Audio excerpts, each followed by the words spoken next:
Hello everyone, मैं चांद अहमद आज फिर से आपका स्वागत करता हूं अपने यूट्यूब चैनल स्टडी शो 98 पर। तो चलिए मूड बनाते हैं। काम ऐसा करो कि पहचान बन जाए, काम ऐसा करो कि पहचान बन जाए, चलो ऐसे कि निशान बन जाए। काम ऐसा करो कि पहचान बन जाए, चलो ऐसे कि निशान बन जाए। अरे जिंदगी तो हर कोई जीता है, जिंदगी तो हर कोई जीता है, अगर दम है तो जियो ऐसे की मिसाल बन जाए, जियो ऐसे की मिसाल बन जाए। तो चलिए इसी के साथ शुरू करते हैं अपना आज का ये टॉपिक। तो आज का हमारा क्लास है समानांतर श्रेणी, चैप्टर जो 5 है वो है समांतर श्रेणी। समांतर श्रेणी को इंग्लिश में बोलते हैं अर्थमेटिक प्रोग्रेशन, जिसको शॉर्ट में हम एपी बोलते हैं, अर्थमेटिक प्रोग्रेशन। अब समांतर श्रेणी किसे कहते हैं? जैसे कोई मान लेते हैं, एग्जाम्पल ले लेते हैं, जैसे कोई भी एक चीज़ हो, एक श्रेणी हो, श्रेणियों को एक, जैसे यहाँ पे हम लोग का बुक में भी दिया हुआ है कि श्रेणियों की समांतर श्रेणी की संख्याओं में ऐसी सूची जिसमें प्रत्येक पद अपने पद के निश्चित संख्या जोड़ने पर प्राप्त होते हों। जैसे यहाँ से क्या करेंगे, यहाँ हो जाएगा हमारा, जैसे हम मान लेते हैं यहाँ है 2, 4, 6, 8 डॉट डॉट डॉट। जब तक हम एग्जाम्पल नहीं लेंगे समझ में नहीं आएगा। तो ये हो गया। दूसरा ले लेते हैं, जैसे दूसरा ले लेते हैं, क्या दूसरा ले लेंगे 5, 10, 15, 20 डॉट डॉट डॉट। और एक ठो ले लेते हैं, तीसरा ले लेते हैं। तीसरा में हम ले लेते हैं क्या, 5, 7, 10, 15 डॉट डॉट डॉट। ठीक है। अब इस टाइप के क्या होते हैं, जो पहली संख्या, ये जो श्रेणी है अगर समानांतर रूप में आगे बढ़ रही है, मतलब समान संख्या में वृद्धि हो रही है, तो उसे क्या बोलेंगे, समानांतर श्रेणी है। अगर नहीं बढ़ेगी तो जैसे यहाँ 2 और 4 के बीच देखेंगे तो कितना है, +2 हुआ है, 2 जोड़ा गया। और 4 और 6 में भी क्या किया गया है, 2 जोड़ा गया है। 6, 2, 8 में भी 2 जोड़ा गया है। तो ये क्या है, ये एपी है, ये समानांतर श्रेणी है। इस श्रेणी को जब चेक करेंगे तो 5 के बाद 10 आया है, इसमें 5 जोड़ा गया है। ये 10 के बाद 15 आया है, इसमें भी 5 जोड़ा गया है। 15 के बाद 20 आया है, इसमें भी 5 जोड़ा गया है। तो ये भी क्या है, एपी है। अब इसके बाद जब इसको चेक करेंगे तो यहाँ क्या जोड़ा गया है, 5 के बाद 7 हुआ है तो 2 जोड़ा गया है। 7 के बाद 10 हो गया है तो यहाँ 3 जोड़ा गया है। और 10 के बाद 15 हो गया है तो यहाँ क्या जोड़ा गया है, 5 जोड़ा गया है। जो इनके बीच के डिफरेंस है, इनके बीच का जो अंतर है वो समान नहीं है, इसीलिए इसको हम एपी नहीं बोलेंगे। और इन दोनों के बीच की जो संख्याएं होती है, जैसे यहाँ एक लिख लेते हैं एग्जाम्पल। यहाँ मान लेते हैं, ये पहले वाले ही लिख लेते हैं। पहला वाला है 2, 4, 6, 8 डॉट डॉट डॉट। ठीक है। तो ये मिटा लेते हैं थोड़ा सा। अब यहाँ पे लिखेंगे तो ये क्या हो गया, ये प्रथम पद है, ये द्वितीय पद है, तृतीय पद है, ये चतुर्थ पद है। तो इसको हम प्रथम पद को A1 से प्रदर्शित करते हैं। किससे प्रदर्शित करते हैं, A1 से। A1 को A1 ना लिख के हम A भी लिख सकते हैं। यहाँ A ही लिखा जाता है लेकिन ये A1 है, बता रहे हैं। अब ये क्या है, इसको बोल देंगे A2। ये जो होगा ये हो जाएगा A3। ये क्या हो जाएगा, A4। मतलब ये पहला पद, दूसरा पद, तृतीय पद और ये चौथा पद, इस टाइप के होते हैं। और इन दोनों का जो बीच का डिफरेंस होता है, जो सेम होता है, उसको हम क्या बोलते हैं, सार्वअंतर बोलते हैं। सार्वअंतर, सार्वअंतर को हम स्मॉल डी से सूचित करते हैं। सार्वअंतर को स्मॉल डी से सूचित करते हैं। तो ये सार्वअंतर हमारा क्या हो जाएगा, यहाँ से गैप 2 का है, यहाँ से गैप 2 का है, यहाँ से गैप 2 का है, मतलब 2 2 बढ़ते जा रहा है। तो अगर हम सार्वअंतर देखेंगे तो क्या है, हमारा 2 है। और ये हो गया हमारा सार्वअंतर। और सार्वअंतर निकालने का जो हमारा रूल है, हम सार्वअंतर किसी संख्या का कैसे निकाल सकते हैं। मान लेते हैं इसका सार्वअंतर निकालना है, ये हमारा जो एपी में है, इसका हमें अगर सार्वअंतर ज्ञात करना हो, क्वेश्चन बोल दे कि सार्वअंतर ज्ञात कीजिए, तब क्या करेंगे, तो सार्वअंतर का फॉर्मूला होता है डी बराबर होता है क्या, दूसरा पद माइनस पहला पद। यहाँ लिख सकते हैं हिंदी में दूसरा पद माइनस पहला पद, या फिर डी बराबर दूसरा पद हिंदी में ना लिख करके, हिंदी में लिखने में तो ज़्यादा समय लग जाएगा, इसलिए दूसरे पद को हम क्या प्रदर्शित किए हैं, A2 के रूप में प्रदर्शित किए हैं। तो यहाँ क्या लिख लेंगे, A2 माइनस पहला पद क्या है हमारा A1 है, तो हम A1 लिख देंगे। अब जब हम इसमें से घटाएंगे तो हमारा क्या हो जाएगा, D आ जाएगा। क्या आ जाएगा, D। अगर हम दूसरा पद 4 है तो यहाँ 4 रखते हैं, माइनस पहला पद 2 है तो 2 रखते हैं, तो क्या आ जाएगा हमारा सार्वंतर 2 आ जाएगा। ये सार्वंतर का हमारा आंसर हो जाएगा। मान लेते हैं अगर पहला पद और दूसरा पद ही ना दिया हो, हमारा पहला और दूसरा पद ना दिया हो, ठीक है, और बोल रहा हो क्वेश्चन कि ये एपी में है, इसका पहला पद ज्ञात कीजिए, तो एपी में है तो हम क्या करेंगे, डी बराबर एक और भी लिख सकते हैं, डी बराबर क्या लिख सकते हैं, A4 माइनस A3। ये चौथा पद है और ये तीसरा पद है, तो यहाँ से भी निकाल सकते हैं क्या, 8 माइनस 6। चौथा पद 8 है और तीसरा पद 6 है, दोनों घटाएंगे तो क्या आ जाएगा, तब भी हमारा क्या आएगा, 2 ही आएगा। ठीक है, अब जब हम डी निकाल लिए, मतलब डी निकालने के लिए क्या करेंगे, डी निकालने के लिए कुल मिला जुलाकर सबसे अगली संख्या और उसके जस्ट पिछली संख्या कोई भी ले सकते हैं। जैसे डी यहाँ से भी निकाल सकते हैं, A10 माइनस A9 से भी निकाल सकते हैं। डी निकालना हो तो A50 माइनस A49 से भी निकाल सकते हैं। डी निकालना हो तो A1000 माइनस A999 पद से भी निकाल सकते हैं। मतलब कहीं भी अगर डी निकालेंगे तो ये पहले वाला एक बड़ा रहेगा और जस्ट दूसरा जो होगा उसके जस्ट छोटा वाला अंक होगा। जैसे यहाँ A2 था तो यहाँ A1 रखे हैं, यहाँ A4 था तो A3 रखे हैं, यहाँ A10 था तो यहाँ A9 रखे हैं, यहाँ A50 था तो यहाँ क्या लिखे हैं, A49 लिखे हैं। इसी तरह से हम डी भी ज्ञात कर सकते हैं। अब थोड़ा सा साफ कर लेते हैं और कुछ और बातें एपी के बारे में समझते हैं। अब इसके आगे हम क्या करेंगे, इसके आगे हमारा होता है क्या, हम तो समझ लिए कि एपी किसे कहेंगे, किसी भी एपी का सार्वंतर समान होगा। अब जब सार्वंतर समान होगा तभी उसको एपी बोलेंगे। अगर सार्वंतर यानी कि डी समान ना हो तो उसे हम एपी नहीं बोलेंगे, मतलब समानांतर श्रेणी अर्थमेटिक प्रोग्रेस उसको नहीं बोलेंगे। ठीक है, इसके आगे हम चलते हैं तो आता है एक ठो एन। जो एन होता है वो क्या होता है, पदों की संख्या। एन जो होता है हमारा क्या होता है, पदों की संख्या। और इसी के साथ एक फार्मूला लिख लेते हैं। एक फार्मूला होता है ए एन बराबर क्या होता है, a plus n minus 1 into d. ये एक फार्मूला होता है, फार्मूला है। ए हमारा क्या है, हमने पहले ही बता दिया है क्या है, प्रथम पद है, प्रथम पद लिख लेंगे। एन जो है हमने बताया पदों की संख्या है, एन क्या है, पदों की संख्या। तो यहाँ लिख देते हैं पदों की संख्या, मतलब उस श्रेणी में कितने पद हैं। और डी क्या होता है, डी हमारा है सार्व अंतर, डी सार्व अंतर है। और उसके बाद ए एन को हम एनवा पद भी बोल सकते हैं, एनवा पद क्या बोल सकते हैं, एनवा पद। और कहीं कहीं क्वेश्चन में इसको हम एनवा पद या फिर अंतिम पद भी बोल सकते हैं, अंतिम पद, या क्वेश्चन में भी कहीं कहीं दिया रहता है अंतिम पद। ये ए एन है।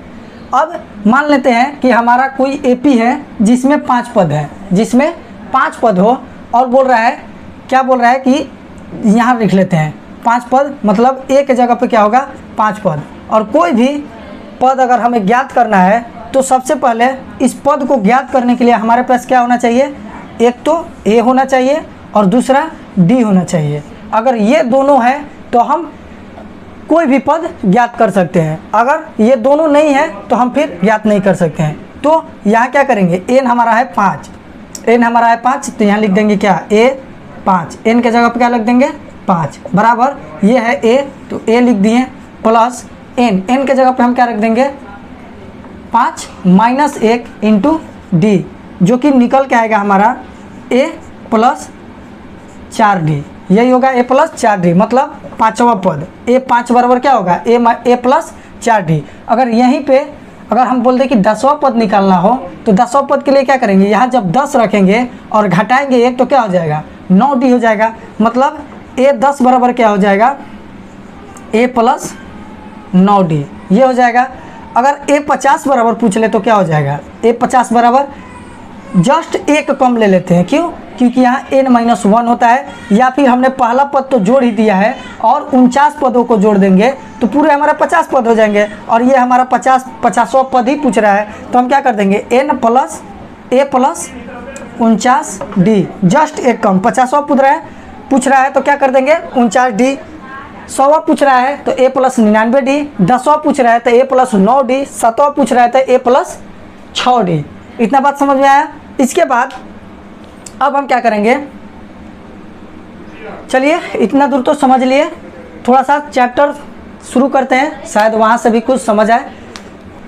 तो देखते हैं क्वेश्चन नंबर, ये है प्रश्नावली 5.1 क्लास 10th मैथ। इससे पहले हमने सारे वीडियोस बना रखे हैं, अगर वो अभी आपने नहीं देखे हैं तो इससे पिछले जितने भी चैप्टर हैं, चैप्टर 1, 2, 3 और 4, उसके सारे एक्सरसाइज, सारे प्रश्नावली हमने करा रखे हैं। अब हम बनाने जा रहे हैं प्रश्नावली 5.1 समानांतर श्रेणी की क्वेश्चन नंबर 1 का 1। तो क्वेश्चन क्या बोल रहा है, क्वेश्चन बोल रहा है निम्नलिखित स्थितियों में से किन स्थितियों में संबंध संख्याओं की सूची एपी में है और क्यों है, ये बताना है। तो हमें बताना है एपी में है या नहीं है, और है तो क्यों है।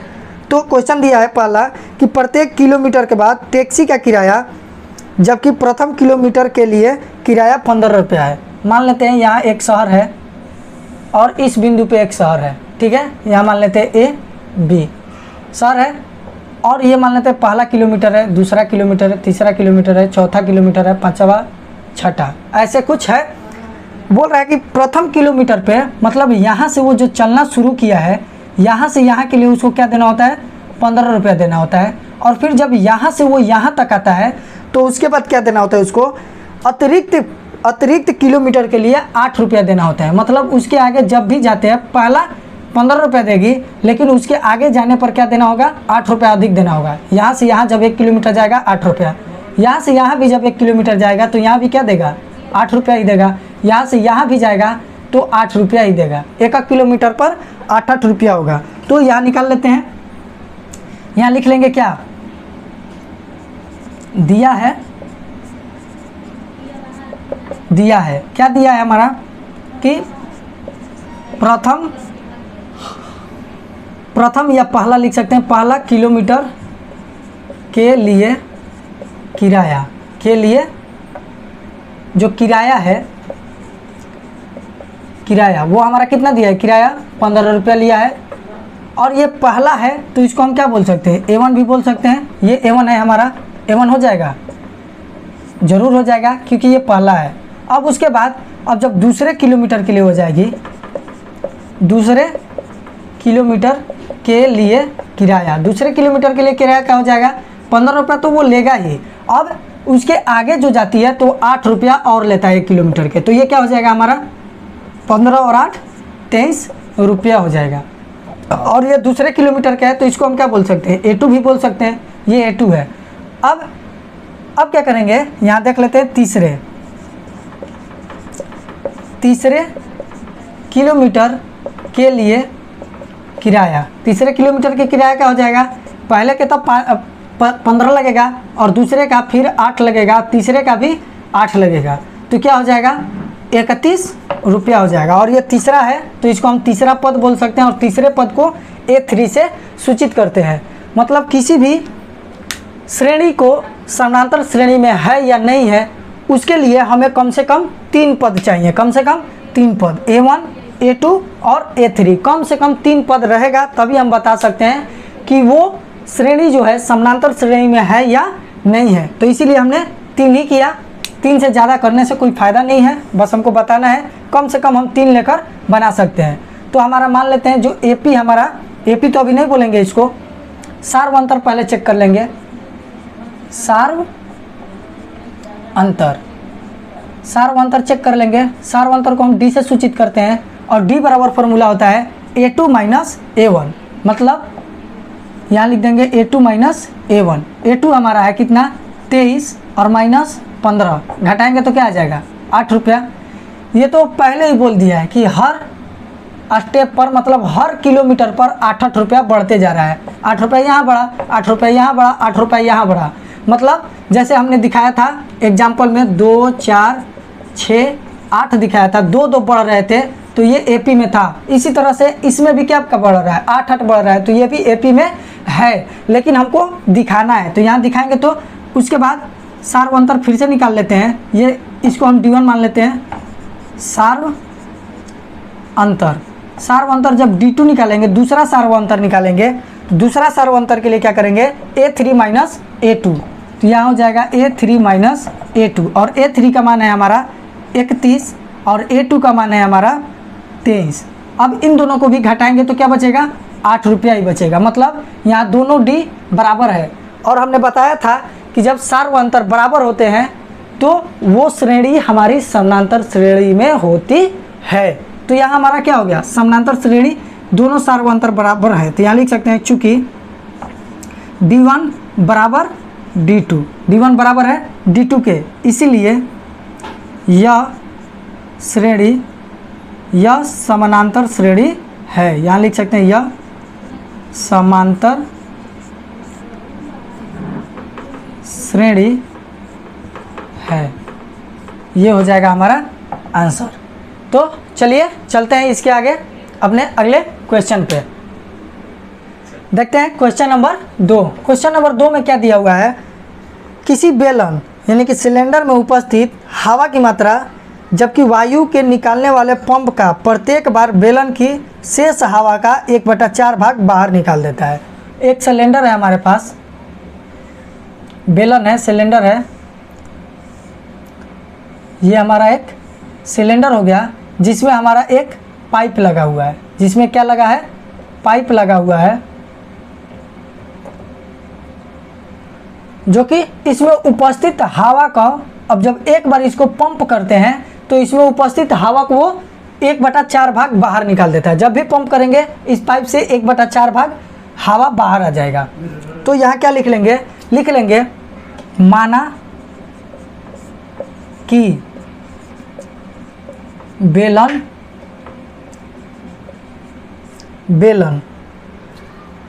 में हवा की मात्रा लिख लेते हैं डायरेक्ट। बेलन में हवा की मात्रा, हवा की मात्रा हम 1 मान लेते हैं, कोई फर्क नहीं पड़ेगा, 1 भी मान लेंगे तो, या x भी मान सकते थे, भी मान सकते थे, तो हम यहाँ 1 मान के बनाते हैं, 1 मान लेते हैं। पहली बार पंप करने पर क्या होगा, यहाँ लिख सकते हैं पहली बार पंप करने पर, पहली बार पंप करने पर वो क्या बोल रहा है कि जितना भी इसमें हवा है उसका 1/4, मतलब जब पहली बार पंप करेंगे तो 1 का 1/4 भाग जो है वो बाहर उड़ जाएगा, 1 का 1/4 भाग जो हो जाएगा वो बाहर उड़ जाएगा। तो मतलब 1 का 1/4 भाग बाहर निकल जाएगा। तो ये निकला, यहाँ लिख सकते हैं निकली हवा, पहली बार पंप करने पर निकली हवा 1 का 1/4 भाग निकल जाएगा। तो मतलब कितना निकल जाएगा, 1/4 निकल जाएगा। अब हमारे पास शेष क्या बच जाएगी, शेष हवा हमारे पास क्या बच जाएगा, हमारे पास 1 था, इसमें से 1/4 उड़ गया तो घटाना पड़ेगा। तो घटाएंगे तो क्या हो जाएगा, 4 माइनस 1/4 बराबर क्या आ जाएगा, 3/4 हमारा ये बच जाएगा। ये शेष है, ये पहली बार हमने ये माना था, तो ये हमारा क्या हो जाएगा, प्रथम पद मान सकते हैं इसको A1। अब जो ये हमारा शेष बचा है ये क्या हो जाएगा, इसको हम A2 मान सकते हैं, दूसरी बार बचा है ये A2 हो गया। अब इसके आगे कर लेते हैं, एक बार और हवा को पंप करते हैं, सिलेंडर को पंप करेंगे तो लिखेंगे यहाँ दूसरी बार पंप करने पर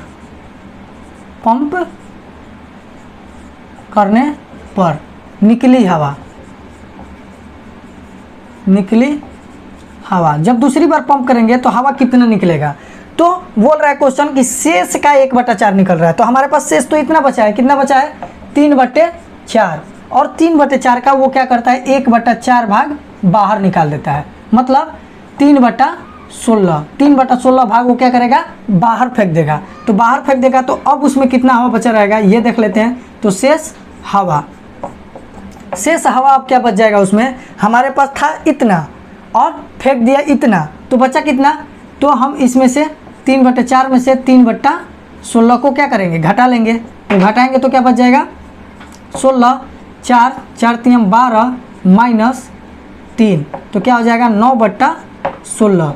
ये हमारा शेष बच जाएगा इस बार, ये तीसरे बार में बच जाएगा, तो इसको हम क्या मान लेते हैं, A3 मान लेते हैं।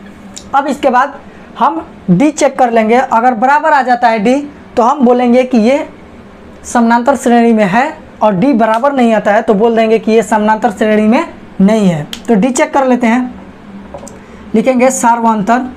वैसे सार्वंतर लिखना हर बार ज़रूरी नहीं है, आप लोग समझ गए हैं कि सार्वंतर को D बोलते हैं। तो D1 पहले निकाल लेते हैं।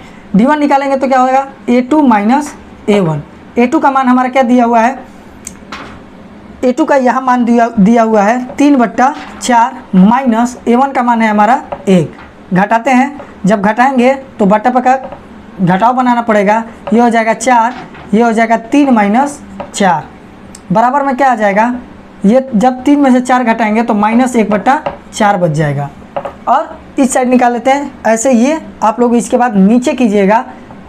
D2 हमारे जगह नहीं है तो इसलिए हम यहाँ कर रहे हैं। ऐसा नहीं कि आप लोग ऐसे पाई पार के बनाने लगिए, आप नीचे डायरेक्ट करते चले जाइएगा। अब क्या करेंगे, अब D2 निकालेंगे तो क्या करेंगे, A3 माइनस A1, A2। यहाँ D1 D2 इसलिए लिख रहे हैं क्योंकि हमको दिखाना है। ऐसे D को D ही छोड़ देंगे तो भी कोई बात नहीं, लेकिन हम दिखाना है कि D1 और D2 दोनों बराबर आ रहे हैं कि नहीं आ रहे हैं। तो यहाँ लिख लेंगे क्या, A3 का मान है हमारा, यहाँ A3 है हमारा, यही तो था 9/16, तो लिख लेते हैं 9/16 माइनस A2 था हमारा 3/4, यहाँ कर लेते हैं 3/4। इसको करेंगे तो आ जाएगा 16, ये हो जाएगा 9 माइनस 12। अब जब घटाएंगे तो क्या आ जाएगा, -3/16। D1 आ गया -1/4, D2 आ गया -3/16। ये तो बराबर हुआ नहीं, तो बराबर नहीं हुआ तो अब लिखे कहाँ, ये भी तो सोचना है। चलिए साफ कर लेते हैं।